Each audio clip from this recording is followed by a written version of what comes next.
जैसे ही उस आदमी ने अपनी टोपी उतार के फेंकी तो सब बंदरों ने भी अपनी टोपी सिर से उतार के और फेंक दी, है ना। तो फेंकने से क्या हुआ कि उस आदमी ने अपनी सारी टोपी उठाई और रख ली अपने पास, है ना। रख उसको मिल गई ना अपनी सारी टोपी, तो उस टोपी बेचने वाले ने अपनी टोपियां उठाई और अपने घर को चला गया। तो उस आदमी ने दिमाग लगाया ना, तभी उसको टोपियां मिली, क्योंकि मांगने पर तो बंदरों ने टोपी नहीं दी थी ना। लेकिन तब उसने दिमाग लगाया, उसने सोचा कि ये बंदर मुझे टोपी वापस कैसे देंगे। तो उसने दिमाग लगा के और तभी तो उसने अपनी टोपियां वापस ली ना। तो इसलिए इस कहानी से हमें क्या शिक्षा मिलती है,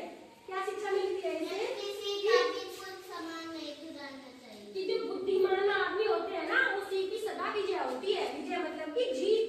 जो बुद्धिमान होता है, जो दिमागदार होता है, उसी की जीत हमेशा होती है ना। उसी की जीत होती है ना। समझ में आ गई आपको कहानी? समझ में आई? अच्छी लगी आपको कहानी? ऐसी कहानी नहीं थी? अच्छा, तो कोई बात नहीं। अच्छा, तो ये बताओ, आपको बंदर देखे?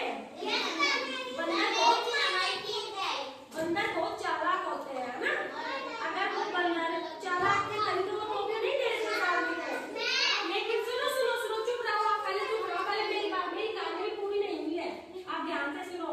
अगर वो चालाक बंदर अपनी टोपियां नहीं देते तो उसको, लेकिन वो आदमी तो उससे भी चालाक था। उसने दिमाग लगा के सूझबूझ से काम लिया।